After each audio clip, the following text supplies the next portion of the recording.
নরোত্তম ছুটে এলেন মায়ের কাছে। এবার সুন্দর করে ছবির মতো জায়গাটা লীলাটাকে দর্শন করবেন। মায়ের কাছে এসে মাকে প্রণাম করলো। ছেলেটার বয়স কিন্তু 6 বছর। এবার দেখুন, মাকে যখনই প্রণাম করেছে 6 বছরের ছেলে নরোত্তম, আপনারা বলুন তো মা, ছেলে যদি মানুষ হয়ে বাড়িতে ফেরে, মা যদি জানতে পারে যে আমার সন্তান একটা আদর্শ মানুষ হয়ে আমার কাছে ধরা দিয়েছে, এখানে তো অনেক মা জননী বসে আছেন, বাবাগণ বসে আছেন, মা বাবা দুজনের মধ্যেই যেটা হয় আমি বলে দিই, ছেলে যদি একটা সত্যিকারের মানুষ হয়ে বাড়িতে ফেরে, মা কিন্তু ছেলেকে বুকে জড়িয়ে ধরে পাগলের মতন কাঁদে। প্রত্যেকটা মা কিন্তু ছেলেকে জড়িয়ে ধরে কাঁদে। কেন না, ছেলে মানুষ হলে মায়ের ভেতরে এতটা পরমানন্দ হয়, সেই পরমানন্দ নিজেকে ধরে রাখতে পারে না, চোখের জল রূপে ধরা দেয়। একমাত্র সন্তান মানুষ হলে মা বাবার চোখে জল এসে যায়। কেন? তার কারণ হলো সেটা ছেলে মানুষ হওয়ার যে একটা তীব্র আনন্দ, সেটা মা বাবাকে কাঁদিয়ে দেয়। ছেলে মানুষ হলে যেমন মা বাবা কাঁদে, আর ছেলে অমানুষ হলেও কিন্তু মা বাবার বুকের ভেতরটা দুমড়ে মুচড়ে ভেঙে ছাড়কার হয়ে যায়। আজকে নরোত্তম যখন বাড়িতে এসে মাকে প্রণাম করেছে, মা ছেলেকে বুকে জড়িয়ে ধরে নয়ন ধারায় ভাসাচ্ছে। বাবা সঙ্গে সঙ্গে ছুটে গিয়ে ছেলেকে বুকে জড়িয়ে ধরে বলছে, খোকারে শোন, একটা কথা বলি শোন, আমি তোর বাবা, আমার জীবনে একটা স্বপ্ন ছিল তোকে মানুষ করা। মনে মনে ভেবেছিলাম তুই যদি পণ্ডিত হোস, আমি তোর বাবা হয়ে আমার জীবন ধন্য হয়ে যাবে। আজকে তুই বাড়ি ফেরার আগে আমার কানে খবর এসেছে তুই মহাপণ্ডিত হয়ে গেছিস। খোকারে, ছেলে হয়ে পণ্ডিত হয়ে তুই বাবার মনের আশা পূর্ণ করলি। এবার আমি তোকে বাবা হয়ে একটা কথা বলি, আমার কাছে দাঁড়িয়ে সন্তান হয়ে হাত পেতে আমাকে কিছু চা, আমি তোকে দেব। আমি যেমন বাবা হয়ে তোকে চেয়েছিলাম পণ্ডিত হো, তুই আমার মনের আশা পূর্ণ করেছিস, এর থেকে আমার কিছু চাওয়া নেই। আর আজকে বাবার কাছে ছেলে হয়ে চা, আমি তোকে দেব। বল তুই কি চাস, আমি দিয়ে আনন্দ পেতে চাই, বল তুই কি চাস। ছেলে বলছে, বাবা আপনি দেবেন? দেব মানে বলিস কি, বল তুই কি চাস, আমি দেব। এবার নরোত্তম বলছে, 6 বছরের ছেলেটা কি বলছে দেখুন মা, হাত জোড় করে মাথাটা নিচু করে বলছে, বাবা আপনি যদি আমাকে সত্যি কিছু দিতে চান, আমি কিচ্ছু চাই না, আমি একটা জিনিস চাই, আপনি আমার মাথায় হাত রেখে একটা অনুমতি দিয়ে দিন। আপনার অনুমতিটা মাথায় নিয়ে আমি পদ্মা নদীর জলে গিয়ে শুধু একবার স্নান করব। কি বললে? দাঁড়া দাঁড়া দাঁড়া দাঁড়া দাঁড়া দাঁড়া দাঁড়া দাঁড়া, পদ্মা নদীর জলে স্নান করবে, এটা কি আবার বাবাকে এইভাবে চাইতে হয়? হ্যাঁ, নদীতে স্নান করবে, এটা কি চাইতে হয় রে? দাঁড়া, এই কে আছিস? বলো বলো। আমার রাজবাড়ির ভেতরে গিয়ে দেখবি বড় বড় সোনার কলসি রাখা রয়েছে, বেশ বেশ। সেইখান থেকে 10টা সোনার কলসি নিয়ে চলে আয়। আর ওই সোনার কলসি করে পদ্মা নদী থেকে কানায় কানায় ভর্তি জল তুলে নিয়ে আমার ছেলেকে দাঁড় করিয়ে মাথায় জল ঢেলে দে। আমার সোনার টুকরো ছেলেকে সোনার কলসি করে জল ঢেলে স্নান করিয়ে দে, ও পদ্মা নদীর জলে স্নান করবে। বাবা আমি তো ওইভাবে স্নান করব না, আমি তো নদীতে গিয়ে স্নান করব। ও তুই নদীতে যাবি, তাই হবে তাই হবে। এই কে আছিস? বলুন রাজা। আমার পালকিটাকে সুন্দর করে দামি দামি ফুল দিয়ে সাজাতো, আমি পালকির ভেতরে আমার ছেলেকে নিয়ে যাব।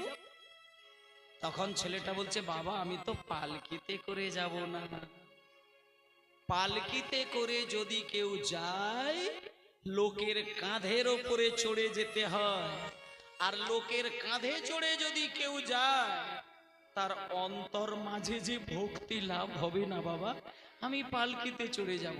আচ্ছা তাহলে আমি তোকে গরুর গাড়ি তৈরি করে দেবো? না, আমি গরুর গাড়িতে যাব না, ঘোড়ার গাড়ি বানিয়ে দেবো না, আমি ঘোড়ার গাড়িতেও যাব না।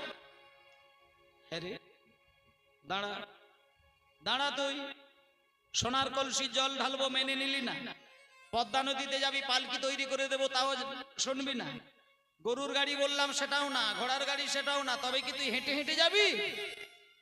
নরোত্তম বলছে, বাবা আমি হেঁটে হেঁটেও যাব না। হেঁটেও যাবি না? না। তবে তুই কিসে করে যাবি? যখনই বাবা বলেছে কিসে করে যাবি, তখন নরোত্তম কেঁদে কেঁদে বলে, বাবা গো, আমি পালকিতে চড়ে যাব না, গরুর গাড়িতেও যাব না, ঘোড়ার গাড়িতেও যাব না, আর আমি হেঁটে হেঁটে যাব না গো। তবে আমি কেমন করে যাব জানো? আমি ধুলোই গড়া গড়ি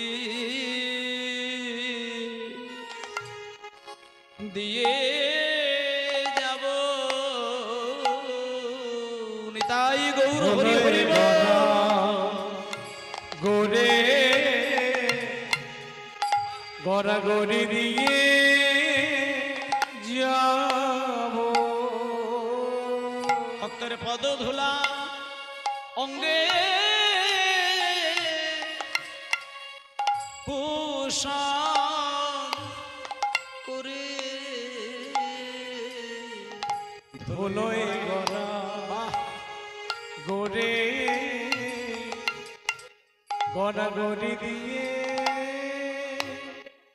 যাব। ভক্তের পদ ধুলায় অঙ্গে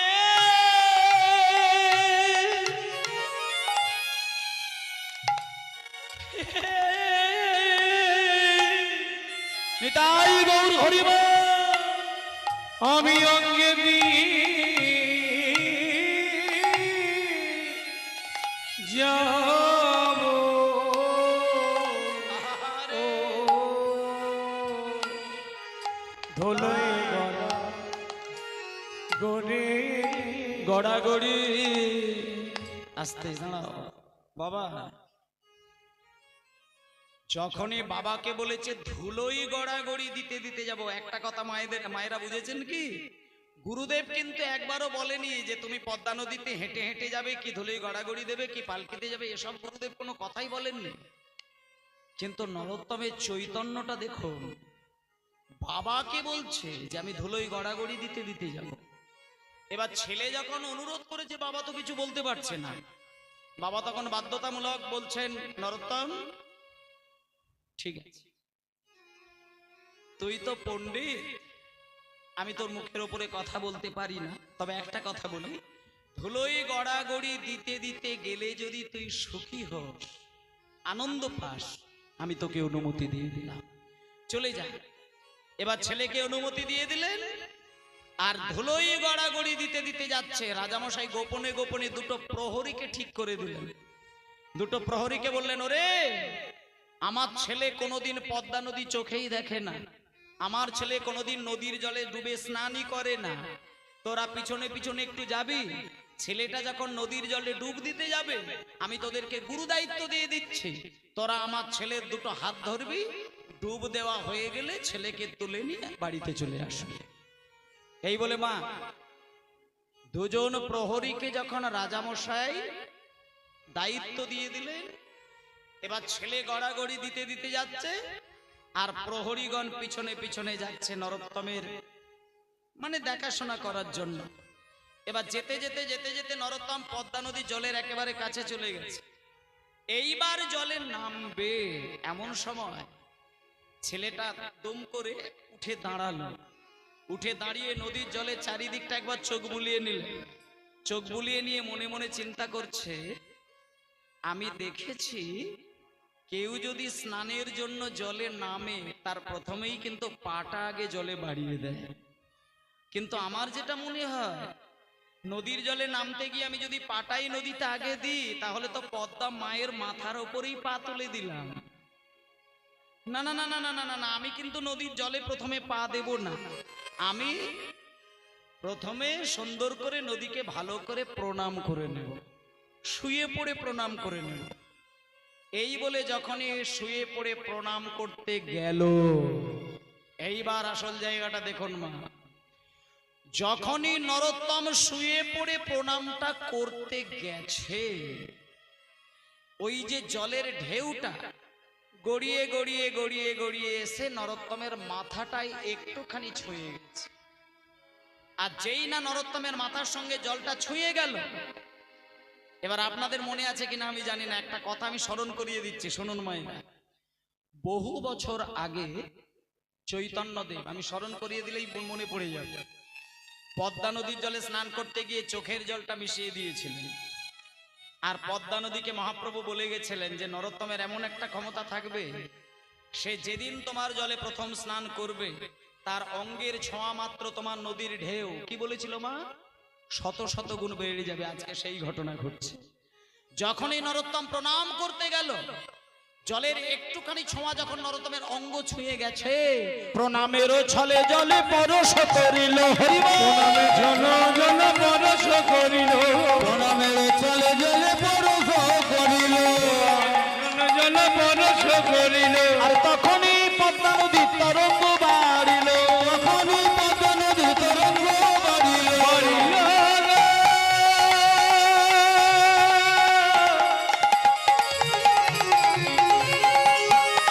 তরঙ্গ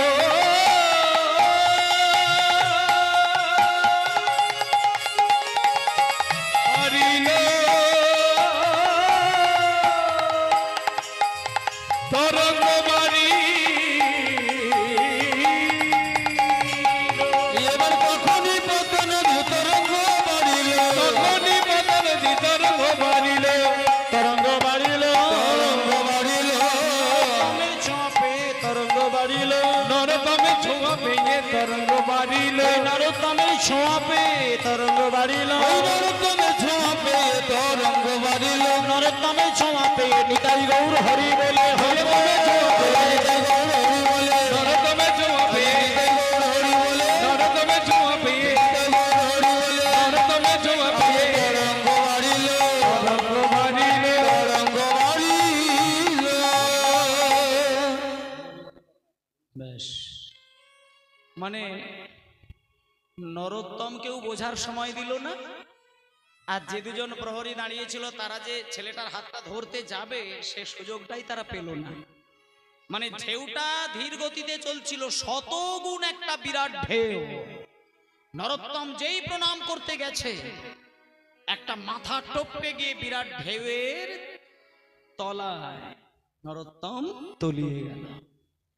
এবার যে দুজন প্রহরীকে রাজামশাই পাঠিয়েছিলেন তারা তো আছাড় কাছাড় খেয়ে পাগল হয়ে কাঁদছে। তাদের একটাই কথা, ছেলে জলে তলিয়ে গেছে মানে সে তো মারাই যাবে, কিন্তু রাজামশাইয়ের কাছে আমরা কি জবাবটা দেব, কি বলবো, ছেলে কোথায়? তারা বাড়ি যেতে পারছে না, আছাড় কাছাড় খেয়ে সেইখানেই কান্না শুরু করেছে। আসলে সবাই ভেবে ফেললো বোধহয় নরোত্তম জলে তলিয়ে গেছে, কিন্তু নরোত্তম কিন্তু জলের তলায় তলিয়ে যায় না। নরোত্তমকে পদ্মা মা,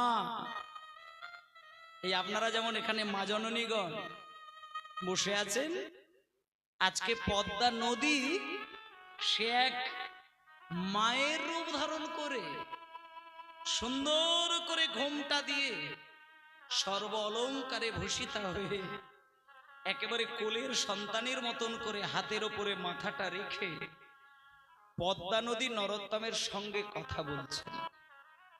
এবার নরোত্তমের তো 6 বছর বয়স, সে দেখছে আমি একটা মায়ের কোলে বসে আছি। কে আপনি? কে আপনি? আমাকে কোলের ওপরে বসিয়ে নিয়েছেন, কে আপনি? নরোত্তম, তুমি আমাকে চিনবে না বাবা। আমি কি জানো? আমি পদ্মা নদী। উমা, পদ্মা নদী আবার কথা বলে? হ্যাঁ রে নরোত্তম, বলে, তবে সবার সঙ্গে বলে। এই পদ্মা সবার সঙ্গে কথা বলে না, তোমার মতো কোন কৃষ্ণ অনুরাগী ভক্ত যদি পদ্মা নদীর জলের কাছে আসে, এই পদ্মা কেবল তখন তাকে কোলে জড়িয়ে ধরে কথা বলে। যখনই বলেছি আমি পদ্মা, তখনই বা নরোত্তম বলছে, পদ্মা তুমি যখন আমাকে যেচে সেদে দেখা দিলে, আমি তোমাকে একটা জিনিস চাইবো, তুমি দেবে? আমি শুনেছি তোমার জলে চৈতন্য মহাপ্রভু স্নান করেছেন, আর ওনার চরণ ধুলো তোমার জলে মিশে রয়েছে।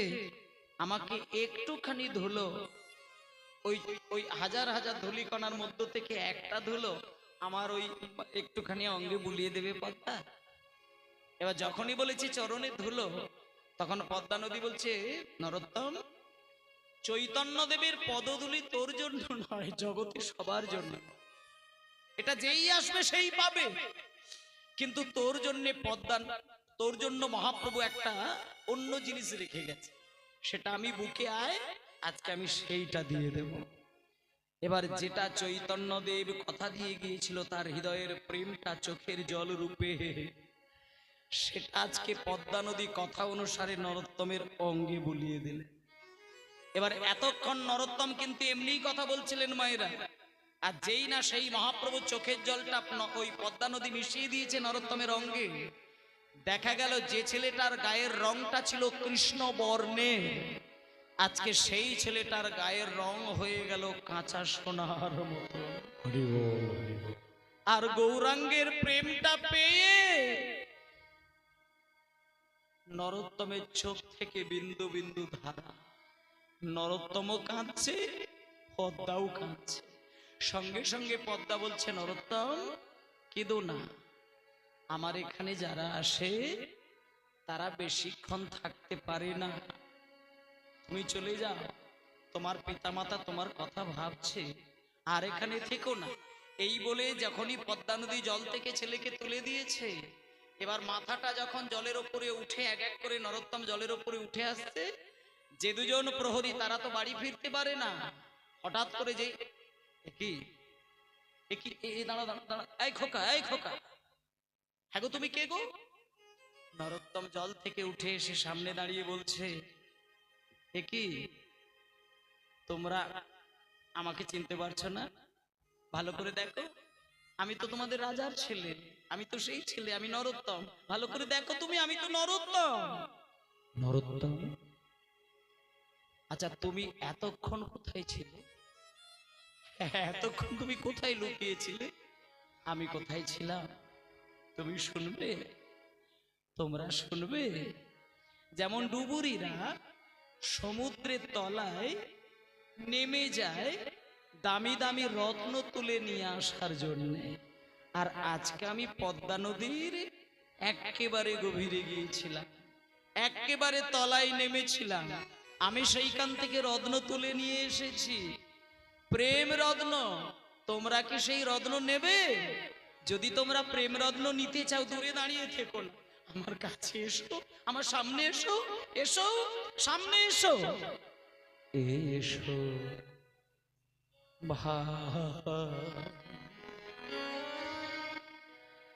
একবার গান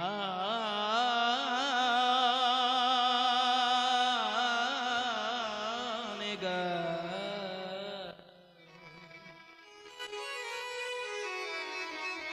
কৃষ্ণ নাম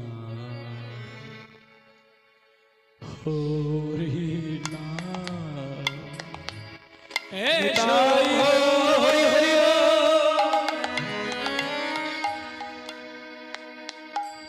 গান গা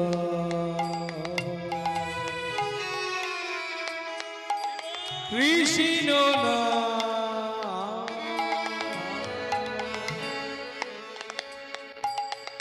হরি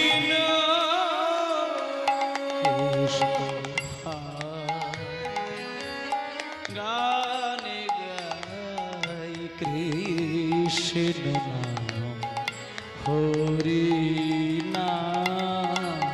এসো ভাই নাম গাই কৃষ্ণ নাম হরি নাম। চরাচরে বলো হরি, চরাচরে বলো হরে, বলো নাম মধুর নাম কৃষ্ণ নাম হরি নাম। বলো রে বলো না কৃষ্ণ না মদর না হরি না চরাচরে বলো হরি বলো নাম মধুর নাম কৃষ্ণ নাম হরি নাম চরাচরে বলো হরি বলো না মধুর না কৃষ্ণ না হরি না গান গান কৃষ্ণ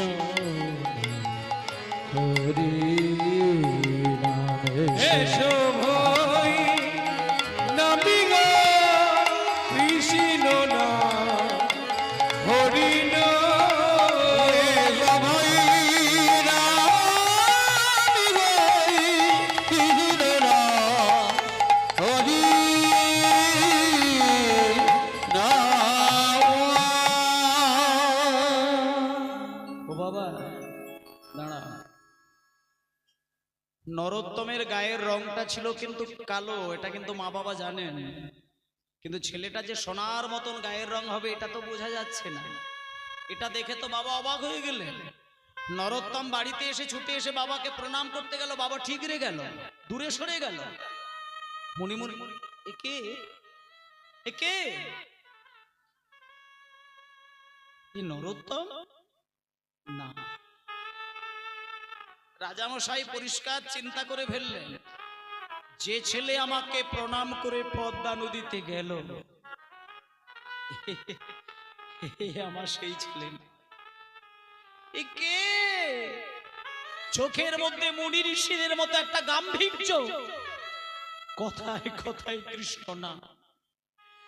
বাবা ছেলেকে দেখার সঙ্গে সঙ্গে একটা গোপন কথা বাবা বুঝতে পারলেন। ছেলে প্রণাম না নিয়ে ছেলেকে বুকে জড়িয়ে ধরে আদর দিতে দিতে মাথায় হাত বুলিয়ে তাকে ঘুম পাড়িয়ে দিয়ে ঘরের মধ্যে রেখে দরজাটা বন্ধ করে দিয়ে নিজে স্ত্রীকে বললেন গোপনে গোপনে, ওগো নরোত্তম আমার এই রাজবাড়ির চারিদিকে ঘোরাফেরা করবে, ও খেলবে, ও ছুটবে, ও অন্যায় করবে, ও রাজবাড়ির যা খুশি তাই ধরে টেনে টেনে ভাঙলে ওকে তুমি কোনোদিন কিচ্ছু বলবে না, ওকে কিচ্ছু বলবে না। সকলকে ডেকে ডেকে বলে দেয়, ওগো আমার ছেলে নরোত্তম এই রাজপ্রাসাদে যা খুশি হয় তাই করবে, ওকে তোমরা কোনোদিন বকা দিয়ে কথা বলবে না। বাবা মনে মনে কথাটা বলছে আর ভেতরে ভেতরে কাঁদছে, ভাবছে আমার মনে হয় আমার এই ছেলেটা আমার এই রাজপ্রাসাদে বেশি দিন থাকবে না।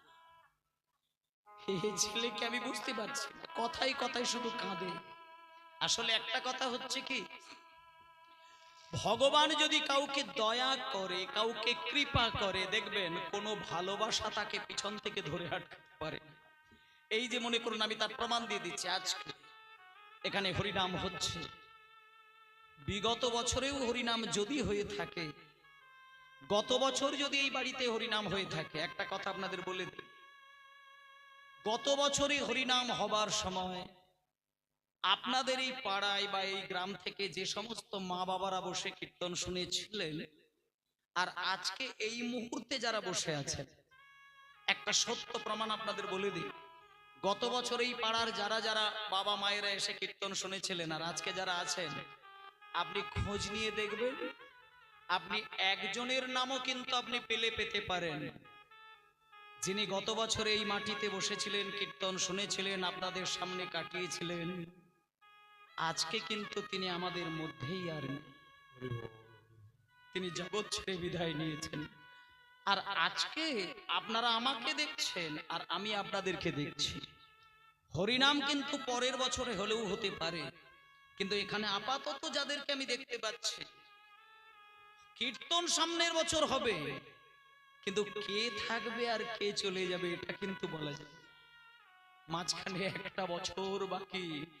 গোবিন্দ যদি কৃপা করে কাউকে তার নিজের মতন করে টেনে নেবে বলে মনে করেন, আপনি বুঝতে পারবেন না। আপনার নামটা ধরে সে বাঁশিটা বাজাবে, আর আপনার হাতে গড়া বাড়ি ওইভাবে দাঁড়িয়েই থাকবে। আপনার হাতে গড়া বাগান ফুল ফুটেই থাকবে। আপনার স্বামী, আপনার পুত্র, আপনার স্ত্রী, আপনার নাতি, আপনার নাতনি সবাই তখন আপনাকে উঠোনে শুইয়ে দেবে। সবাই গোল করে ঘিরে দাঁড়িয়ে নীরবে পাগলের মতো কাঁদবে। আপনার আপনজন বুকে ঝাপটে পড়ে কাঁদবে। সেদিন কিন্তু তার চোখের জলে আপনার চোখে কিন্তু আর জল আসবে না, কারণ মায়ার জগৎ শেষ। ভগবান যদি কাউকে আপন করে টেনে নেয়, কোনো ভালোবাসা তাকে একটা সেকেন্ড ধরে আটকাতে পারে। নীরবে চলে যেতে হবে গোবিন্দের চরণে। যখনই নরোত্তম বাড়িতে এসে বাবাকে প্রণাম করেছে, বাবা কিন্তু ছেলেটাকে দেখে বুঝে গেছে এ ছেলে আমার এই রাজবাড়িতে বেশি দিন থাকবে না। আমার মনে হয় বেশি দিন থাকবে না, তবে যতদিনই ছেলেটা থাকে ততদিনই আমার জীবন ধন্য। মাগো, বেশি দিন কি বেশি দিন নয়। যেদিনকে প্রণাম করলো দুপুর বেলা, বিকেলটা গড়িয়ে সন্ধ্যাটা কাটলো। মায়ের নাম নারায়ণী দেবী, বাবা হচ্ছে কৃষ্ণানন্দ দত্ত, একটা আদরের সন্তান নরোত্তম। মা বাবার কোলের মাঝখানে আষ্টে পিষ্টে জড়িয়ে ধরে আদর দিয়ে ঘুমিয়ে পড়েছিল। কিন্তু একটা কথা মায়েদের বলি, যতই আপনি আপনার স্বাদের ওই ছোট্ট ছেলেটাকে বুকের মাঝখানে জড়িয়ে ধরে ঘুমান, যতক্ষণ আপনি জেগে থাকবেন ততক্ষণই কিন্তু ছেলেটাকে আগলে রাখতে পারবেন। আর যখনই আপনি অঘরে ঘুমিয়ে যাবেন, আপনার হাতও আলগা হয়ে যাবে, কিংবা আপনি ঘুরে শোবেন, বাচ্চাও ঘুরে দূরে সরে যাবে। আজকে নরোত্তমকে মা বাবা ছাড়তে চায় না, হারাতে চায় না। ঘুমাতে গিয়ে দুজন জড়িয়ে ধরে ঘুমাচ্ছে। হঠাৎ করে মধ্যরাত্রিতে নরোত্তম ঘুমিয়ে গেল, মা বাবাও ঘুমিয়ে গেল। হঠাৎ করে নরোত্তম একটা স্বপ্ন দেখে, মধ্যরাত সামনে কে যেন এসে দাঁড়িয়েছে। কোগড়ানো মাথার চুল, গলায় ভর্তি তুলসী কাঠের মালা, কপালে রয়েছে তিলক, লাল পেড়ে পাটের ধুতি, গলায় ওড়না, হাত দুটি ওপরের দিকে তোলা, মুখে কৃষ্ণ নাম, নয়নে বিন্দু বিন্দু ধারা। নরোত্তম স্বপ্নের ঘরে প্রশ্ন করল, কে আপনি আমার কাছে এসে দাঁড়ালেন? কে আপনি? কে আপনি আমার সামনে দাঁড়িয়ে রয়েছেন? নরোত্তম, তুমি আমাকে চিনবে না, তুমি আমায় চিনবে না, তুমি আমায় চিনবে না। আমি কে জানো? শোনো, ভালো করে শোনো। তুমি কিছুক্ষণ আগে পদ্মা নদীর জলে স্নান করার জন্য গিয়েছিলে। পদ্মা মা তোমাকে গৌরাঙ্গের প্রেম বুকে জড়িয়ে ধরে দান করেছিলেন। শোনো নরোত্তম, যে মহাপ্রভুর প্রেম তুমি হৃদয়ে ধারণ করে আজকে তুমি মা বাবার কোলের কাছে ঘুমাচ্ছ, আমি কেউ নয়, আমি হলাম সেই গৌরাঙ্গেরই অভিন্নতম নিতাই চাঁদ। প্রভু হে প্রভু হে প্রভু হে প্রভু হে।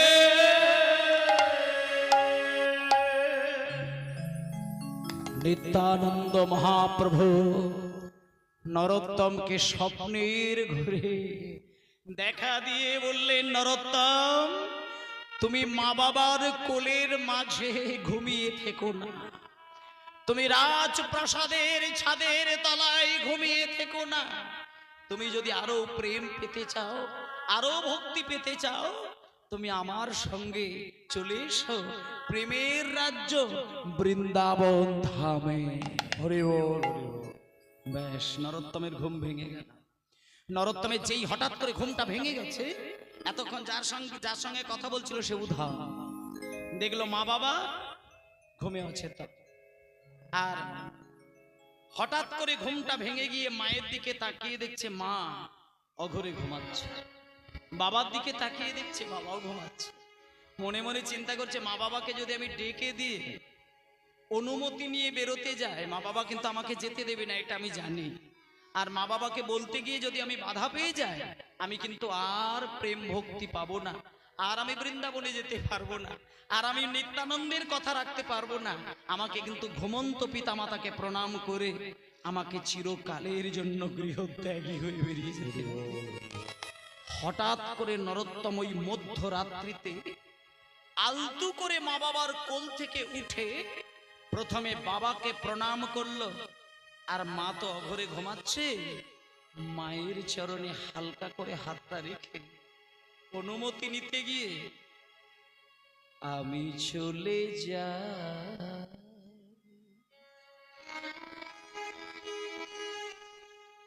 আমি চলে যাই, আমি চলে যাই, আমি চলে যাই,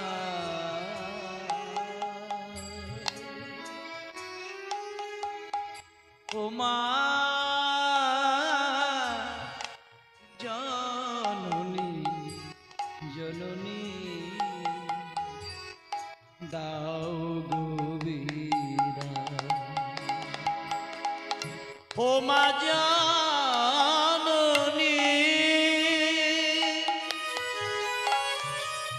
জন্মভূমি,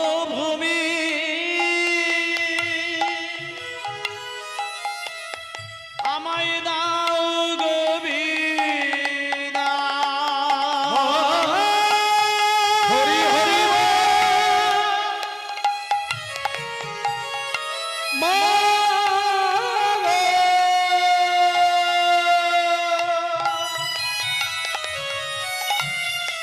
মা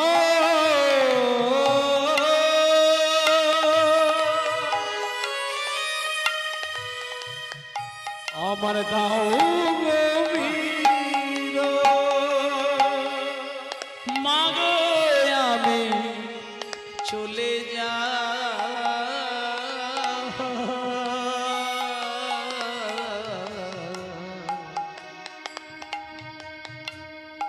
আমি চলে যাই, আমি চলে যাই। বাবা ঘুমন্ত পিতা ঘুমন্ত মাতাকে প্রণাম করে চিরকালের জন্য গৃহত্যাগী হয়ে গেল।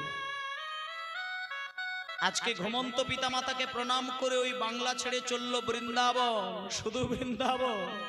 দিনের পর দিন রাতের পর রাত ছুটছে, খাওয়া দাওয়া নেই, ঘুম নেই, খালি পায়ে ছুটতে ছুটতে ছুটতে ছুটতে বিহার পর্যন্ত চলে গেছে।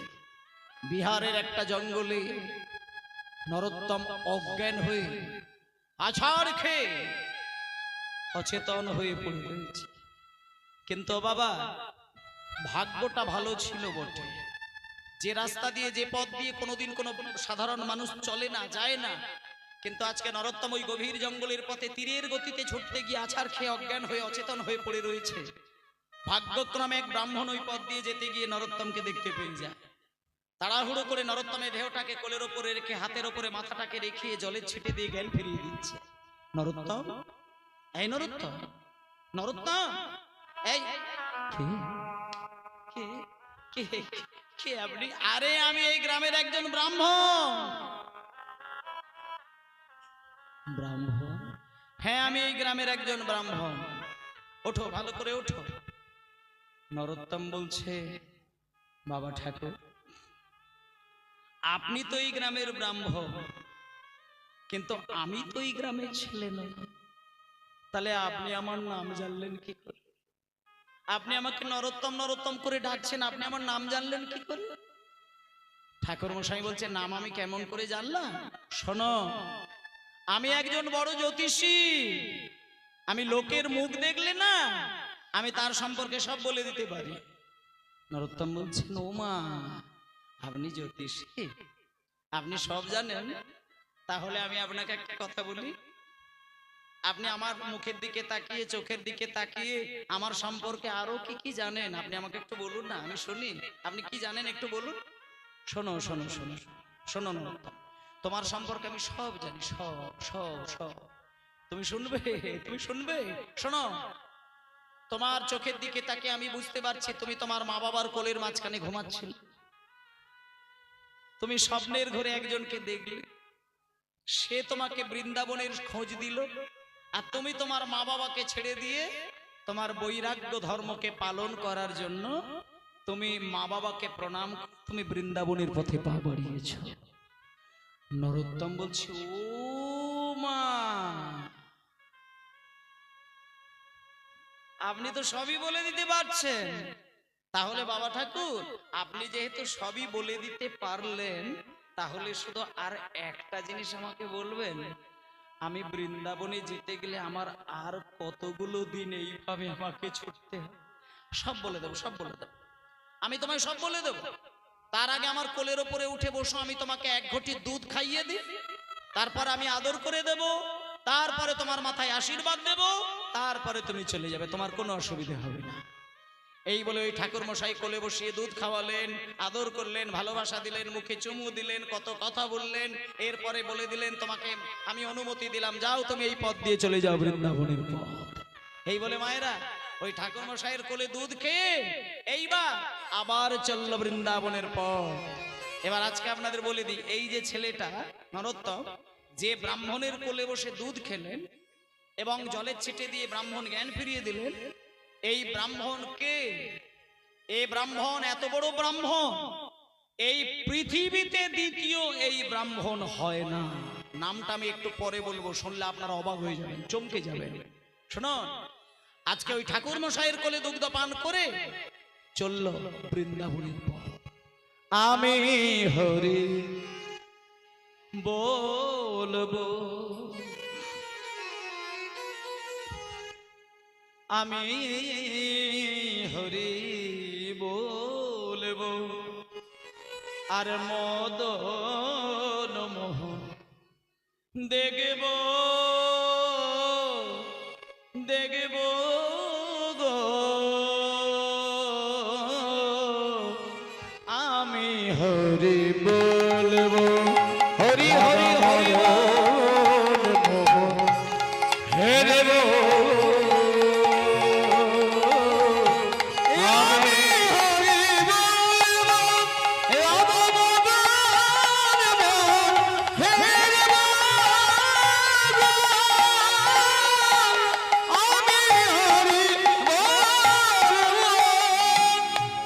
যাব গো ব্রজেন্দ্রপুর, হব গোপিকার নপুর, যাব গো ব্রজেন্দ্রপুর, আমি যাব হরি হরি হরি হরি বল। আমি বৃন্দাবনে যাব, আমি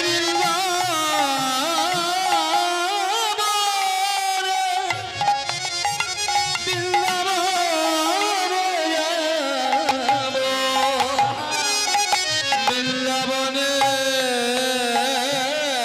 যাব, আমি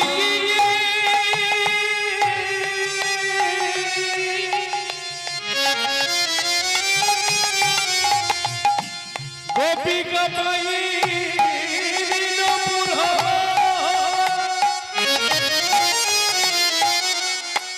আমি রুন ঝন রুন রুন রুন ঝন বাজিব,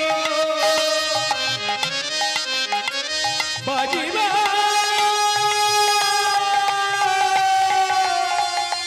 বাজিব যাব গো ব্রজেন্দ্রপুর হব গো গোপিকার নুপুর যাব বাবা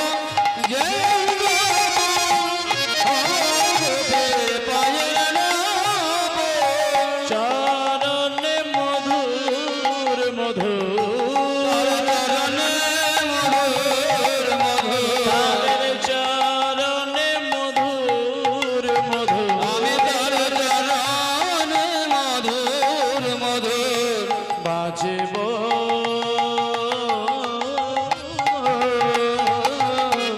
আমি হরি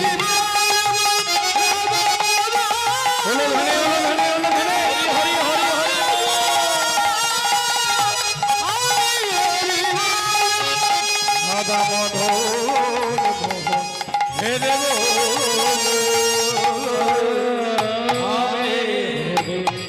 বলবো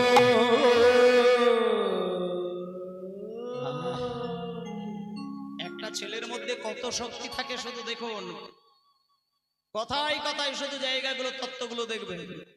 ছেলেটা ইতিমধ্যে ওই ব্রাহ্মণের কাছে কোলে বসে দুগ্ধটা খাওয়ার পরে, দুধ খাওয়ার পরে, মায়েরা আর একটুখানি ঘটনা বাকি রয়েছে, একটু মন দিয়ে শুনবেন। আজকে যেতে যেতে যেতে যেতে উত্তরপ্রদেশ পর্যন্ত চলে গেছে। উত্তরপ্রদেশে গিয়ে নরোত্তম কিন্তু আর যেতে পারে না।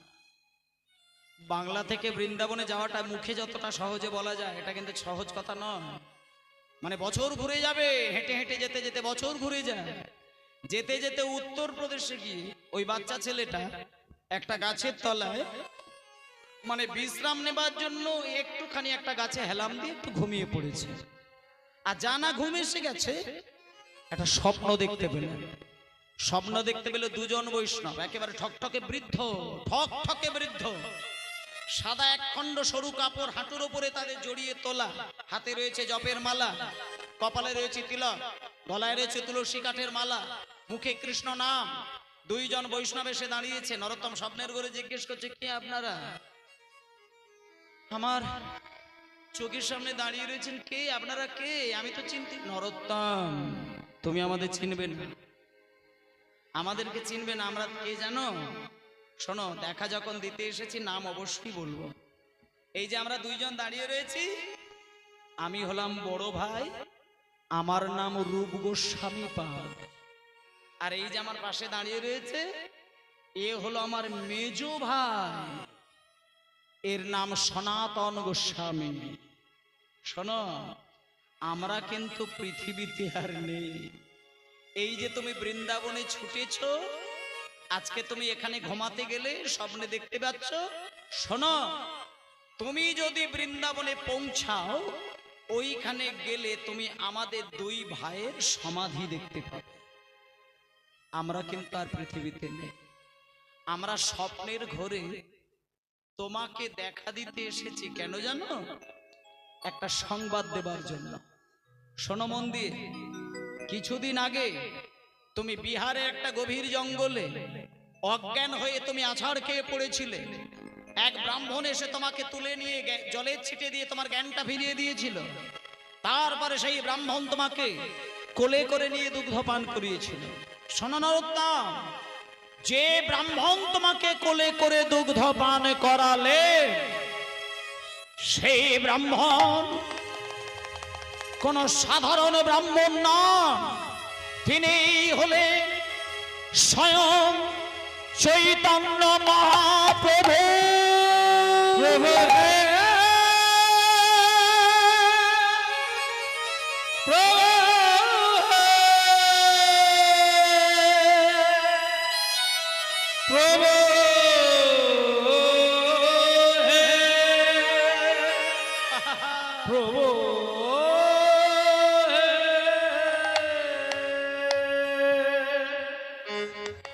আর কি নরোত্তম ঘুমিয়ে থাকে? হঠাৎ করে ঘুম ভেঙে গেল। যাদের সঙ্গে কথা বলছিল তারা উধাও, কে আর দেখতে পাচ্ছে না। আর মনে মনে নরোত্তমের ঘুমটা ভেঙে গিয়ে চিন্তা করলো, যে মহাপ্রভু আমাকে কোলে করে দুগ্ধ খাওয়ালে, আজকে আমাকে সেই মহাপ্রভু ধরা দিল না, আমাকে চিনিয়ে দিল না। ও মায়েরা, ভক্ত যেমন ভগবানের চরণ জড়িয়ে ধরে কাঁদে, তেমন ভগবানও কিন্তু ভক্তের চরণ ধরে কাঁদে। এই যে এখানে মায়েরা বাবারা প্রত্যেকটা দিন কিন্তু ভগবানের চরণে আপনি সেবা দেন, সকাল বেলায় হোক, দুপুর বেলায় হোক বা সন্ধ্যা বেলায় হোক, ভগবানের উদ্দেশ্যে কিন্তু আপনি স্মরণ নেন। কিন্তু যদি কারোর হৃদয়ে পবিত্র শ্রদ্ধা ভক্তি ঈশ্বরের প্রতি থাকে, ভগবান যদি আপনার প্রেমে বাধা পড়ে যায়, আমি একটা কথা বলে দিই, আপনার কাছে কিন্তু ভগবান বারবার আসে, আপনি বুঝতে পারবেন না। ভগবান ভক্তের কাছে আসার জন্যে ভক্ত যত ফোঁটা নয়নের জলে কাঁদে, ভগবান ভক্তের থেকে বেশি নয়নের জলে কাঁদে। ভগবান বলেছে, ভক্ত যদি আমার নাম বলতে বলতে 10 ফোঁটা নয়নের জলে কাঁদে, আমি কথা দিলাম তার হৃদয় মন্দিরে বসে সারাটা জীবন ধরে আমি তার নাম বলে বলে কাঁদি। সেই ভগবানকে আপনি যদি সেবা করেন, আপনার পবিত্র ভক্তি ধারণা যদি ঈশ্বরের সেবায় যায়, আপনার কাছে কিন্তু ভগবান আসে। শুধু আপনি কি বুঝতে পারেন না, চিনতে পারেন না, ধরতে পারেন না, জানতে পারেন না। কোনোদিন যদি ভগবান খুশি হয় আপনার সেবায়, আপনার বাড়িতেই দরজার সামনে দাঁড়াবে, আপনি ধরতে পারবেন না। হয় পাগল রূপে আসতে পারে, না হয় ভিখারি রূপে আসতে পারে, তা না হলে কোনো সাধুগুরু বৈষ্ণবের রূপ ধারণ করে আসতে পারে। এবার আজকে কিন্তু নরোত্তমকে চৈতন্য মহাপ্রভু ধরা দিলেন না, কিন্তু তার সঙ্গে কথা বললেন, দেখা দিলেন, দুগ্ধ খাওয়ালেন, মাথায় হাত দিলেন, মাথায় জল দিয়ে জ্ঞান ফিরিয়ে দিলেন, এত কথা বললেন, কিন্তু একটা বারও বললেন না যে আমি চৈতন্য মহাপ্রভু। নরোত্তম যখনই শুনল যে মহাপ্রভু আমাকে দেখা দিয়েছে, সঙ্গে সঙ্গে নরোত্তম কেঁদে, ঠাকুর ঠাকুর, একটু রিভাবটা দিয়ে রাখবেন, বলো কে তোমায় চিনিতে পারে,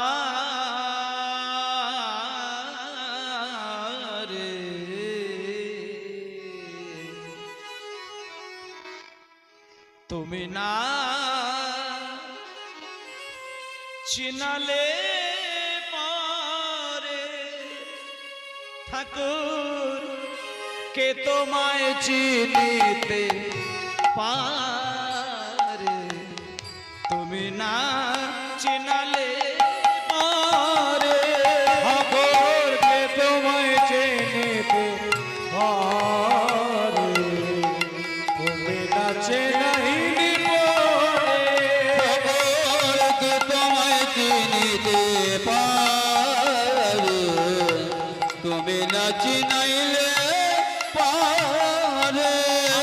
অন্তরে বাহিরে বিরাজিছ তুমি, অন্তরে বাহিরে বিরাজ তুমি, আমার অন্তরে বাহিরে বিরাজিছ তুমি, অন্তর বাহিরে বিরাজিত তুমি, অন্তর বাহিরে বিরাজ তুমি। দেখেও না দেখি তোমায়, তোমারে তবে না চিনালে পরে। ঠাকুর কে তোমায় চিনিতে পারে, তুমি না চিনাইলে পরে। ঠাকুর কে তোমায় চিনিতে পারে, তুমি না চিনাইলে পারে।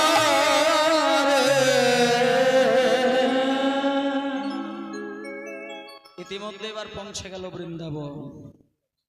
এতগুলো মাস কাটার পরে ছেলেটা বৃন্দাবনে এই মাত্র পৌঁছালো। এবার বৃন্দাবনে এসে কার চরণে আছাড় খেলো? জীব গোস্বামী পাদের চরণে। শুনুন, ছোট্ট ছেলেটা গিয়ে বৃন্দাবনে জীব গোস্বামী পাদ কি, জীব গোস্বামী পাদ কি, জীব গোস্বামী পাদ কি জয়। এবার জীব গোস্বামী পাদ মন্দিরের ভেতরে ছিলেন, ভাই যখনই শুনতে পেলেন একটা বাচ্চা ছেলের একটা মিষ্টি কণ্ঠস্বর, বাইরে এসে দেখছে আহারে এই খোকা কি সুন্দর দেখতে রে বাবা, কাছে আয় কাছে আয় কাছে আয়। হ্যাঁ রে বাবা, কি নাম তোর রে? আমার নাম হচ্ছে আমার নাম নরোত্তম। আচ্ছা, বাবার নাম কৃষ্ণানন্দ দত্ত। বাড়ি কোথায়? আমি বাংলা থেকে এসেছি, বা গোস্বামী পাদ। বাংলা থেকে এসেছিস? তা তোর বাবা কি করে রে? আমার বাবা হচ্ছে একজন রাজা মশাই, আমি রাজার ছেলে। ও রাজার ছেলে, বাবা বাবা। আচ্ছা বাবা, তা বল তুই আমার কাছে এসেছিস কেন? আমার নাম ধরে জয়ধ্বনি দিচ্ছিস কেন? বল তুই কি চাস?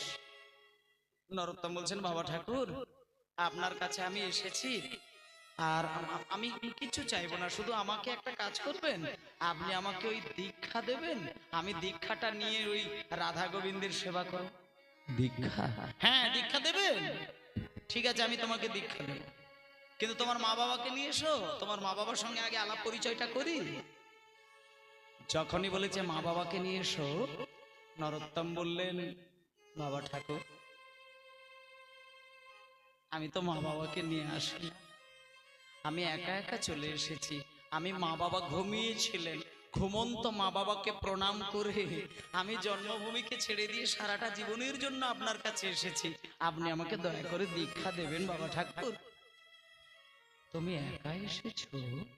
দাঁড়াও দাঁড়াও, তুমি বাংলা থেকে বৃন্দাবন, ছেলে মানুষের কথা। আচ্ছা, তুমি একা একা আসলে তোমার পথে বা রাস্তায় বা জঙ্গল পথে কোনো অঘটন, কোনো দুর্ঘটনা, কোনো খারাপ ঘটনা ঘটেনি? হ্যাঁ বাবা ঠাকুর, ঘটেছে। আমি বিহারের একটা জঙ্গলে একজন হয়ে গেছিলাম, এক ব্রাহ্মণ আমাকে জলে ছিটে দিয়ে জ্ঞান ফিরিয়ে দিল। তারপর উত্তরপ্রদেশে এসে আমি ঘুমিয়ে পড়েছিলাম, রূপ সনাতন আমাকে স্বপ্নের ঘরে দেখা দিলেন, আর ওনারা বললেন যে ব্রাহ্মণ আমাকে কোলে করে দুগ্ধ খাওয়ালেন উনি নাকি স্বয়ং চৈতন্য মহাপ্রভু। শোনো, একটা কথা বলি নরোত্তম, কাছে এসো। তুমি যে রূপ সনাতনকে স্বপ্নের ঘরে দেখলে, একটা সাবধান করে দিই তোমাকে, এই রূপ সনাতন সম্পর্কে আমার কে হয় তোমার জানা আছে? তুমি জানো? বসো, আমি তোমায় বলি। যাকে তুমি স্বপ্নের ঘরে দেখলে, তুমি কি এটা জানো তিনি এখন পৃথিবীতে নেই? হ্যাঁ বাবা ঠাকুর, উনি ওনারা বলেছেন যে বৃন্দাবনে গেলে আমাদের সমাধি দেখতে পাবে ওনারা। আচ্ছা তাহলে এবার শোনো, একটা কথা বলি। যে রূপ গোস্বামীকে তুমি স্বপ্নের মধ্যে দেখলে তিনি হচ্ছেন বড় ভাই, আর যে সনাতন গোস্বামীকে তুমি পাশে দেখলে উনি হচ্ছেন ওনার মেজ ভাই, আর ওনাদেরই একটা আদরের ছোট ভাই ছিলেন যার নাম অনুপম গোস্বামী, যিনি আমার সম্পর্কে বাবা। তার মানে তুমি বুঝতে পারলে, যে রূপ সনাতনকে তুমি দেখলে ওনারা আমার সম্পর্কে জ্যাঠামশাই। শুধু তাই না, আর একটা কথা আমি তোমাকে বলে দিই, যে রূপ সনাতনকে তুমি দেখেছো, কথা বলেছো, ওই রূপ গোস্বামী হচ্ছে আমার দীক্ষা গুরু, আর সনাতন গোস্বামী হচ্ছে আমার রাধা মাধবের শিক্ষা গুরু। আমি আজও পর্যন্ত যতদিন আমার দুই জ্যাঠাদেরকে হারিয়ে ফেললাম, আমি প্রত্যেক দিন সন্ধ্যা বেলায় আমি প্রণাম করতে গিয়ে, গুরু স্মরণ করতে গিয়ে আমি কেঁদে কেঁদে বলি, হে গুরুদেব, আমি যেন কোনো না কোনো দিন স্বপ্নের ঘরে আমি তোমাদেরকে আমার হৃদয় মাঝে একবার দেখতে পাই। নরোত্তম, আমার এত বয়স হলো, আমি আমার ওই গুরুদেবকে আমি কোনোদিন আমার স্বপ্নে আর হৃদয়ে আমি দেখতে পাই না। তাহলে যে গুরুদেবদেরকে আমার হৃদয়ে আমি দেখতে পাই না, তুমি দুদিনের শিষ্য হয়ে, দুদিনের ছেলে হয়ে দুই গুরুদেবদেরকে দেখেছো, আমি তো তোমাকে দীক্ষা দিতে পারি না বাবা। তোমাকে যদি দীক্ষা নিতেই হয় তাহলে আমার থেকে নয়। শোনো, আমি যদি তোমাকে দীক্ষা দিয়ে দিই তাহলে কিন্তু আমি ওনাদের প্রতি অমর্যাদা করব, আমার অপরাধ হবে, আমি দীক্ষা দেব না। তোমাকে দীক্ষা নিতে গেলে আমি একটা কথা তোমায় বলতে পারি, আমার ওই দুই গুরুদেব, আমার জ্যাঠামশাইগণ, ওনাদের সমকক্ষ একজন বৈষ্ণব বৃন্দাবনে রয়েছেন যার নাম হলো লোকনাথ গোস্বামী পাদ। তুমি বরং একটু লুকিয়ে লুকিয়ে তার কাছে চলে যাও। জয় জয় শ্রী গুরু প্রেম কল্প তরু জয় জয় শ্রী গুরু প্রেম কল্প জয় জয় শ্রী গুরু গুরু প্রেম কল্পতরু। অদ্ভুত জাগ্রত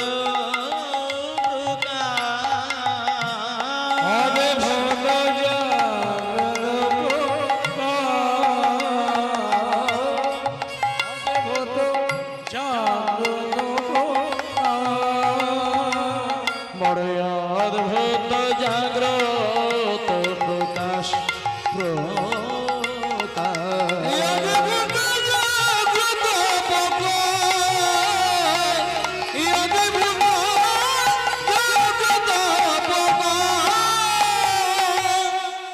এবার লোকনাথ গোস্বামীর কাছে বাচ্চা ছেলেটা চলে গেল, সবাই মিলে বলো লোকনাথ গোস্বামী পাদ কি লোকনাথ গোস্বামী পাদ কি লোকনাথ গোস্বামী জয় দাঁড়াও দাঁড়াও দাঁড়াও এই দাঁড়াও এই খোকা কি নাম তো? আমার নাম নরোত্তম বাবা ঠাকুর। কোথা থেকে এসেছিস? আমি বাংলা থেকে এসেছি। বাবা কি করেন? আমার বাবা একজন রাজামশাই। আচ্ছা বেশ, তাই এখানে কি চাস? বাবা ঠাকুর আপনি আমাকে একটু দীক্ষা দেবেন। দীক্ষা? একটা কথা আমি তোমাকে সাবধান করে দিই, শোনো। তুমি রাজার ছেলে, বৃন্দাবনে এসেছো, প্রসাদ পাও, ঘোরো ফেরো বিধি হও, আমি তোমাকে দীক্ষা দেবো না। আমি জীবনে কোনোদিন কাউকে দীক্ষা দিই না, তোমাকেও দেবো না। এটা তোমার উপরে রাগ করে নয় বাবা, আমাকে যেন ভুল বোঝো না। এটা আমার জীবনের প্রতিজ্ঞা। আমি আজও পর্যন্ত এত বয়স হয়ে গেল, আমার বয়সে বৃন্দাবনে আর কেউ নেই, সবাই পরলোক গমন করেছেন। এই এখনো বৃদ্ধ আমি পড়ে আছি, তবে জীবনে আমি কাউকে দীক্ষা দিই না। যদি তোমাকে দীক্ষা নিতে হয় অন্য বৈষ্ণবের কাছে চলে যাও, চলে যাও, চলে যাও, চলে যাও, বেরিয়ে যাও। হ্যাঁ নরোত্তম, বেরিয়ে যাও। নরোত্তম মনে মনে ভাবলেন আপনি শুধু আমার এই জন্মের গুরু নন। এখানে যারা যারা দীক্ষা নিয়েছেন তাদেরকে এইখানটা একটা তত্ত্বের কথা বলছি। মানে যারা দীক্ষা নিয়েছেন তাদের গুরুর সঙ্গে সম্পর্ক কেমন হওয়া উচিত, আজকে নরোত্তম তার কাহিনীর মধ্যে দেখিয়ে দিচ্ছেন। নরোত্তম মনে মনে চিন্তা করলেন আপনি শুধু আমার এই জন্মের গুরু নন, আপনি আমার গত জন্মের গুরু ছিলেন বটে। দীক্ষা আপনি নাইবা দিলেন, আপনার মুখ পানে চেয়ে আমি মরে যাব, তবু আমি কারোর কাছে দীক্ষা নেব না। আমার চক্ষু দানে দিলা যে, জন্মে জন্মে গুরু সে। চক্ষু দান দিলা যে, জন্মে জন্মে গুরু সে। যোগদান দিল যে, জন্মে জন্মে গুরু সে। আমার চক্ষু দানে দিলা যে, জন্মে জন্মে গুরু সে। দিল যে, জন্মে জন্মে গুরু সে। চক্ষু দান দিলা যে, জন্মে জন্মে গুরু সে। লোকনাথ লোকের জীবন, লোকনাথ লোকের জীবন, লোকনাথ লোকের জীবন, লোকনাথ লোকের জীবন, লোকনাথ লোকের জীবন।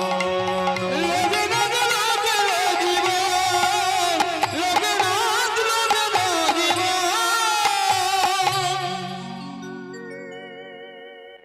বাবা, দীক্ষা গুরুর সঙ্গে শিষ্যের সম্পর্ক কেমন হওয়া উচিত আজকে নরোত্তম বলছেন। বলছে এই গুরুদেবের কাছ থেকে দীক্ষা নিয়ে আসার পরে গুরুর সঙ্গে আপনার সম্পর্কটা ভক্তি জগতের দিক থেকে অতি পবিত্র। গুরুর কাছে আপনি যদি পৌঁছে যান, আপনার বুকের আপনার হৃদয়ে যেন কৃষ্ণ প্রেমের একটা জোয়ার, একটা বান ডেকে ওঠে। আপনি গুরুর চরণ স্পর্শ হলে আপনি হা কৃষ্ণ বলে কেঁদে ওঠে। গুরুর বদনে নয়ন দিলে আপনি পাগলের মতো কৃষ্ণ বলে কাঁদতে শুরু করেন। এই ভাব যদি কোনোদিন প্রকট হয়, তাহলে আপনাকে জানতে হবে যে ওই গুরুদেব আপনার গত জন্মের গুরুদেব ছিলেন। আর গুরুর সঙ্গে যে শিষ্যের সম্পর্কটা ভালো নয়, আপনি নামেই দীক্ষা নিয়েছেন কিন্তু ভক্তি জগতের তার একটু কণা মাত্র আপনার নেই গুরুর প্রতি, আর গুরুকে দেখলে আপনার ভক্তি আসেও না, এটা যদি কোনোদিন হয় তাহলে জানবেন ওটা আপনার সঠিক গুরু নির্বাচন হয়নি, আপনাকে অন্য গুরুদেব ধরতে হবে। আজকে দেখুন, লোকনাথ গোস্বামী দীক্ষা দিচ্ছে না, নরোত্তম ছাড়ছে না। হঠাৎ করে কি ঘটলো জানেন মায়েরা? এই আজকে যেমন প্রচন্ড গরম পড়েছে, ঠিক একদিন বৃন্দাবনে সেদিন গরম নয়, প্রচন্ড ঠান্ডা পড়েছিল। মানে ভোর তিনটের সময় লোকনাথ গোস্বামী প্রচন্ড বয়স হয়ে গেছে, বৃদ্ধ হয়ে গেছে, কিন্তু ঠান্ডায় কেউ বাইরে বার হতে পারে না। কিন্তু উনি কিন্তু খালি গায়ে পাতলা একটা ধুতি পরে পায়খানা করার জন্য ভোরের বেলা কাঁপতে কাঁপতে যমুনার ধারে গিয়ে মলত্যাগ করবেন বলে যাচ্ছে।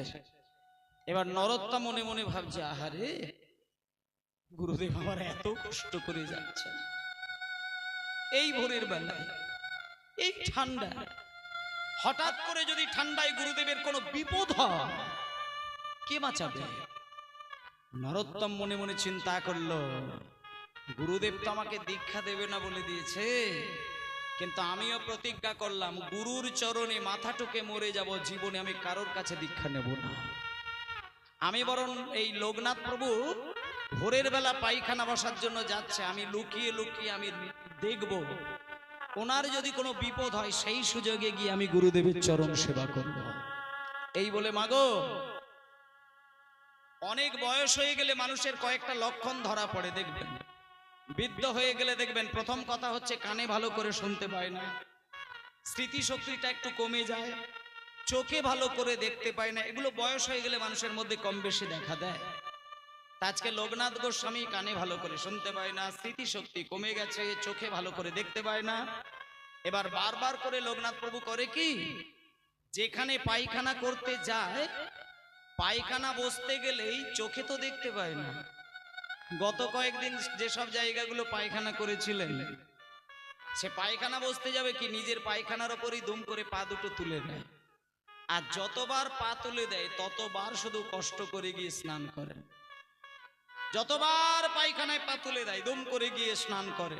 এই বারবার গুরুদেব যখন স্নান করছে দেখলো, নরোত্তম লক্ষ্য করে দেখলো গুরুদেব আমার পায়খানায় পা তুলে দিচ্ছেন, এবং নরোত্তম ঠিক করে নিল আজ থেকে আমি বেঁচে থাকতে গুরুদেবের এই কষ্টটা আর আমি হতে দেব না।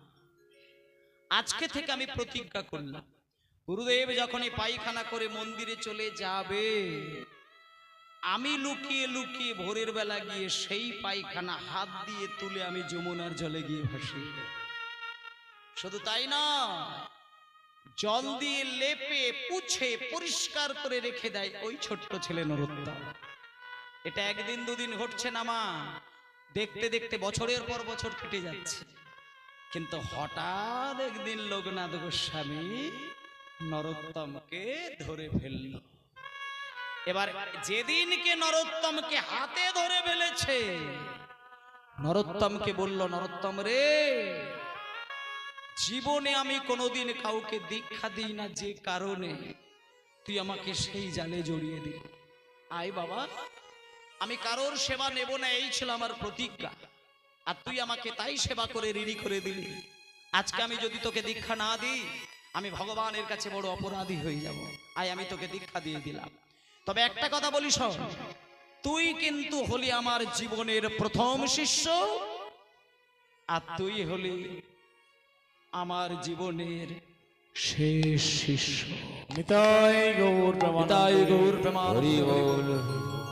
এইবার আসল কথা, এবার দেখুন, যে লোকনাথ গোস্বামী জীবনে কোনোদিন কাউকে দীক্ষা দেয় না, আজকে কিন্তু নরোত্তমকে দীক্ষা দিলেন, এই জীবনের প্রথম। এরপরে তানসেনের সঙ্গীতের গুরু যিনি ছিলেন, তার নাম হলো লোকনাথ হরিদাস স্বামী। হরিদাস স্বামী এসে নরোত্তমকে সঙ্গীত বিদ্যা শেখালেন। এবার শেষকালের একটা ঘটনা, এবার শেষের দিকে চলে যাচ্ছে মায়েরা। একেবারে শেষকালে বৃন্দাবন থেকে হাজার হাজার বৈষ্ণব নরোত্তমকে দেখার জন্য যাচ্ছেন। মানে লোকনাথ গোস্বামী দীক্ষা দিয়েছে, মানে সে কে, দেখতে হবে তাকে। এই বলে বৃন্দাবনের সর্বশ্রেষ্ঠ একজন সাধক, নাম হচ্ছে শ্রীনিবাস আচার্য প্রভু, তিনি আজকে নরোত্তমকে দেখার জন্য ভজ রাধা কৃষ্ণ গোপাল কৃষ্ণ কৃষ্ণ কৃষ্ণ বল মুখে মনোরে রাধা কৃষ্ণ গোপাল কৃষ্ণ কৃষ্ণ কৃষ্ণ বল মুখে আর ভজ রাধা কৃষ্ণ গোপাল কৃষ্ণ কৃষ্ণ কৃষ্ণ বল মুখে মনোরে ভজ রাধা কৃষ্ণ গোপাল কৃষ্ণ কৃষ্ণ কৃষ্ণ মুখে নামে বুক ভরে যায় অভাব মেটায় নামে ভবে ভরি অভাব মিটা বুক ভরে এভাবে মেটা আর স্বভাব জাগায় মহাসুখে ভজ রাধা কৃষ্ণ গোপাল কৃষ্ণ কৃষ্ণ কৃষ্ণ মুখে মনোরে রাধা কৃষ্ণ গোপাল কৃষ্ণ কৃষ্ণ কৃষ্ণ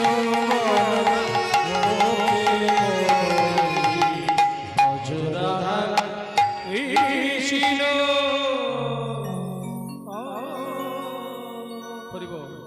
শ্রীনিবাস আচার্য প্রভু নরোত্তমের কাছে আসলেন এবং নরোত্তমকে একেবারে কোলে জড়িয়ে নিয়ে বলছে, খোকারে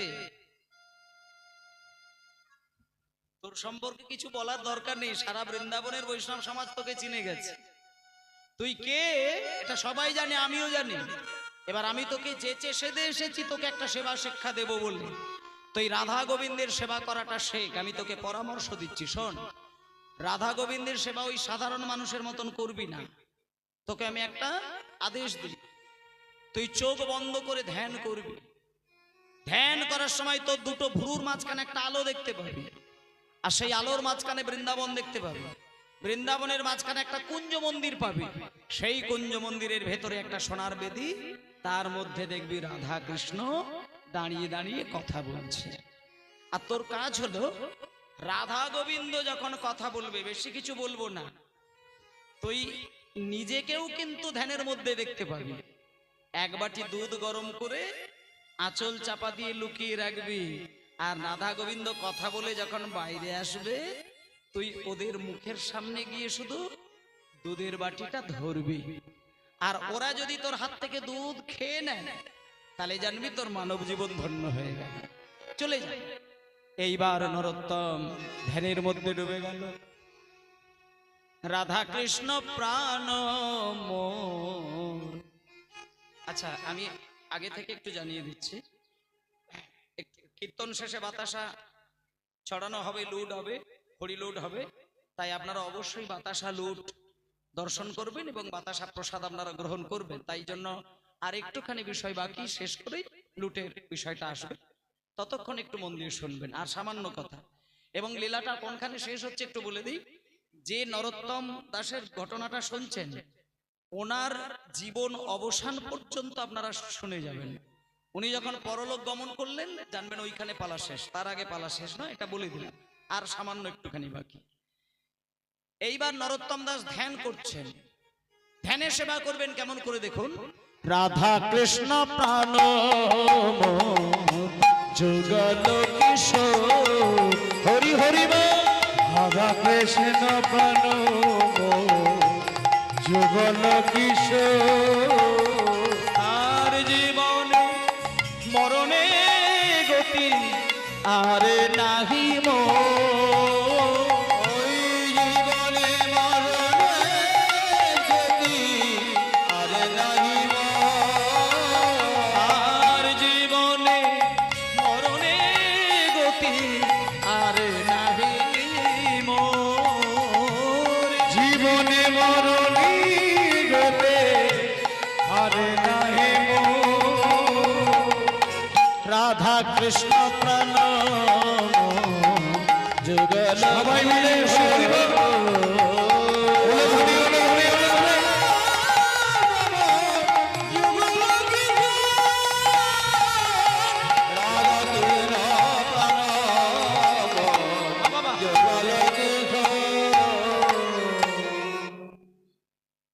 এবার দেখুন ধ্যানের মধ্যে ডুবে গেল, ধ্যানের মধ্যে দুধ গরম করতেও বসিয়ে ফেললো, কিন্তু নরোত্তম একটা ভুল করে ফেলেছে। দুধ গরম করতে বসিয়ে দিয়ে ওই দুধের কাছে কিন্তু নরোত্তম অপেক্ষা করে না, দুধ গরম হতে দেরি আছে মনে করে রেখে দিয়ে একটু রাধাকৃষ্ণের কথা শুনতে গেল। আর যেই রাধাকৃষ্ণের কথা শুনতে গেছে, নরোত্তম একটু ভুলে গেছে দুধের কথা। এবার হঠাৎ করে আঁচ উঠে গেল, বাটি গরম হয়ে গেল, দুধ উদলে গিয়ে আঁচের মধ্যে পড়লো। আর যেই আঁচের মধ্যে দুধ পড়ে গেল, পোড়া দুধের গন্ধটা নরোত্তমের নাকে এলো, তখন নরোত্তম চমকে গেল। এবার ছুটে গিয়ে ওই গরম আঁচ থেকে বাটিটা নামাতে গেছে, দুধ ততক্ষণে সবই প্রায় শেষ, তলায় একটুখানি দুধ পড়ে রয়েছে। এবার নরোত্তম কিন্তু তাড়াহুড়ো করে একটা দিকে খেয়াল করেনি, যেখানে বাটি গনগনে লাল হয়ে গেছে সেখানে ধরতে গেলে যে মিনিমাম একটা কাপড় দিয়ে ধরা দরকার, এটা নরোত্তম মাথা থেকে সরে গেছে। এবার তাড়াহুড়ো করে দুধটা মাচাতে গিয়ে যেই খালি হাতে বাটিটা ধরে নামাতে গেল, হাতে ছেঁকা লেগে গিয়ে ধ্যান ভঙ্গ হয়ে গেল। এবার যেই ছেঁকা লেগে ধ্যান ভেঙে গেল, মায়েরা, ধ্যান ভাঙার পরে নরোত্তম সবার প্রথমে যেটা হাতের দিকে তাকিয়ে দেখলো, ধ্যানের মধ্যে ফসকা পড়লো, কিন্তু সারা হাতটা কিন্তু কালো হয়ে পুড়ে গেছে, অসহ্য যন্ত্রণা। এবার সেই কালো পুড়ে যাওয়া হাতটা যখন গুরুদেবের কাছে গিয়ে দাঁড়িয়েছে নরোত্তম, গুরুদেব বুকে জড়িয়ে ধরে বলছে, খোকারে কিচ্ছু বলিস না, শোন নরোত্তম, আমি জীবনে আমার যতগুলো শিষ্য আছে সবাইকে আমি বলেছিলাম রাধা কৃষ্ণের ধ্যান কর, কেউ পারে। আজকে তুই ধ্যানের মধ্যে ডুব দিয়ে রাধা কৃষ্ণকে দর্শন করেছিস। একটা কথা আমি তোকে বলি, জীবনে যে ভুল একবার হয় সে ভুল বারবার হয় না, তুই আর এই ভুল করবি না। আমি এত বড় বৈষ্ণব আমি জীবনে কোনোদিন দেখতে পাই না। আমি তোকে একটা কথা বলছি, আমি তোর গুরুদেব, আজ থেকে বৈষ্ণব জগতে আমি তোর নাম রেখে দিলাম বিশিষ্ট বৈষ্ণব আচার্য ঠাকুর নরোত্তম দাস। নিতাই গৌর। এইবার আচার্য বাবু বললেন, নরোত্তম তুমি আর এখানে থেকো না, তুমি বৃন্দাবনে আর থেকো না, এবার তুমি বাংলায় চলে যাও, বাংলায় গিয়ে বাঙালিদেরকে উদ্ধার করো। এই বলে মায়েরা, নরোত্তম দাস কিন্তু বাংলায় ফেরত এসেছিলেন জীবনের শেষের দিকে, এবং শেষের দিকে যখন আসলেন বাড়িতে এসে দেখলো মা বাবা আর বেঁচে নেই, পরলোক গমন করেছেন। আর ওনারই একটা খুড়তো ভাই তখন রাজা হয়েছে, যার নামটাও বলে দিচ্ছি, সঞ্জয়। এবার নরোত্তম রাজবাড়িতে এসে সঞ্জয়ের কাছ থেকে বেশ কিছু টাকা নিয়ে, এই আজকে যেমন দাদা এখানে মহোৎসব করছেন, হরিনাম হচ্ছে, অমৃত ছড়াচ্ছেন, আর ঠিক এইরকমই নরোত্তম দাস খেতুরি গ্রামে সর্বপ্রথম কীর্তন সম্মেলন করেছিলেন। এবং আজকে যেমন আমি কীর্তন গাইছি শ্রীকল বাদক দোহার সহযোগে, নরোত্তম দাস ঠাকুর জীবনে প্রথম ওই খেতুরিতে মহোৎসব করে সারা ভারতবর্ষ থেকে লক্ষ হাজার হাজার বৈষ্ণব সমাজকে নিমন্ত্রণ দিয়ে তিনি কীর্তন গান গেয়ে তিনি একটা নিয়ম তৈরি করে দিয়েছিলেন, আজ থেকে বাংলার মাটিতে যেখানেই কীর্তন হবে, সে যে পালাই হোক আর যে লীলাই হোক, গৌর চন্দ্রিকা গাইতে হবে।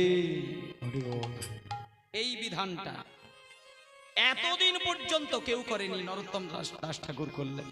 তাই আজকে সারা বাংলায় কীর্তন যেখানে শুনতে যান দেখবেন গৌর চন্দ্রিকা ছাড়া কীর্তন হয় না। এটা কার বিধান? নরোত্তম দাস ঠাকুরের বিধান।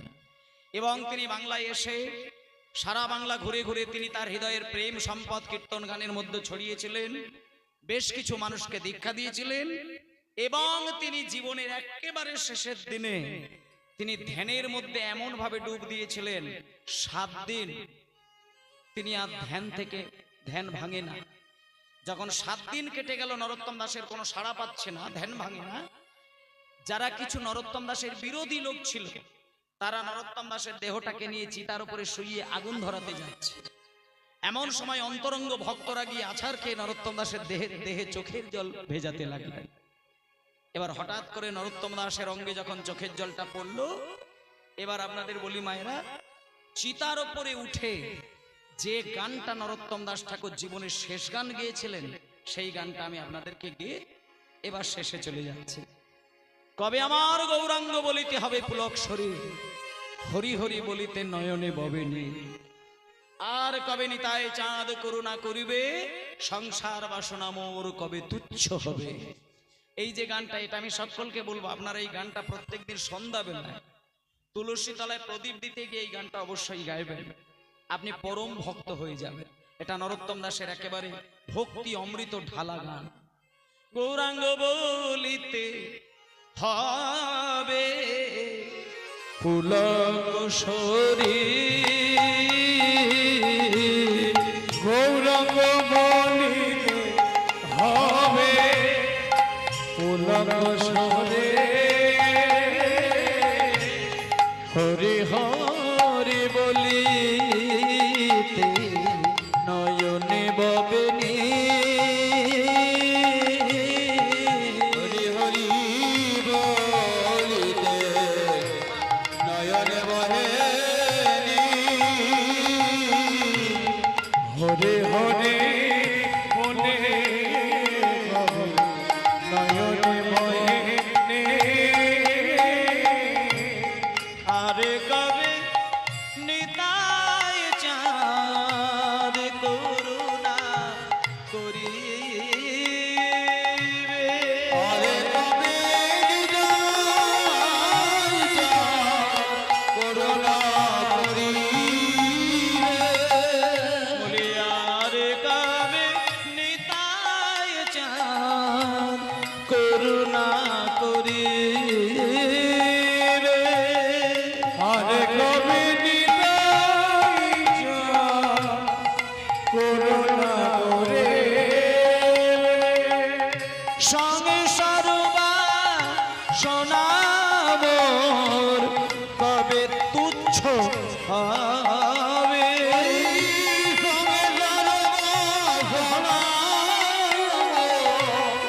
কবে তুচ্ছ হবে, সংসার শোনা কবে তুচ্ছ হবে। এটা হচ্ছে নরোত্তম দাস ঠাকুরের প্রার্থনার পদ। আপনারা এটা পারলে মুখস্থ করে নিয়ে রোজ সন্ধ্যাবেলা গাইবেন।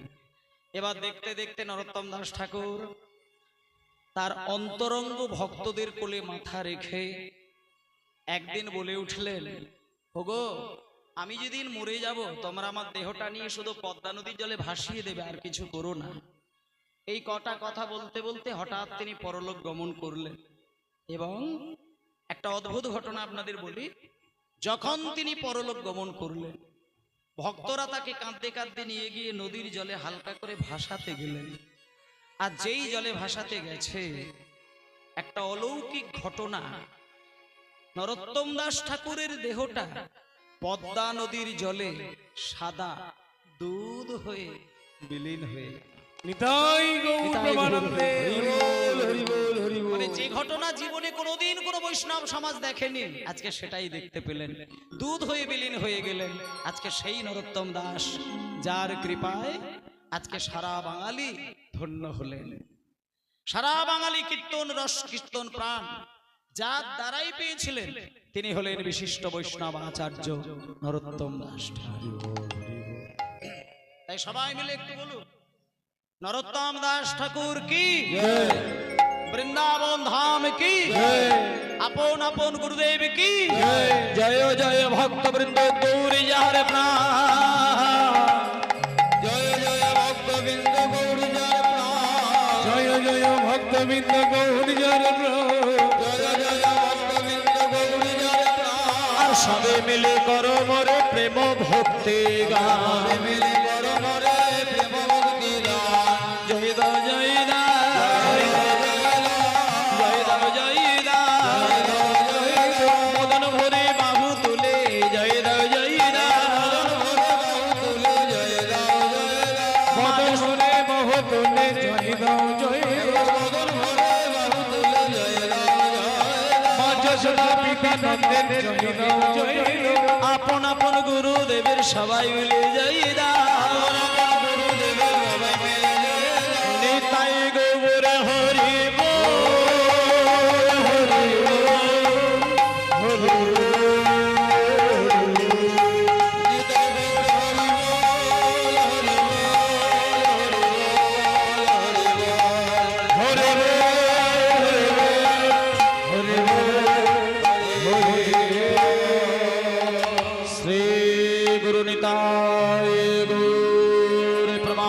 বন্দে হরি বল।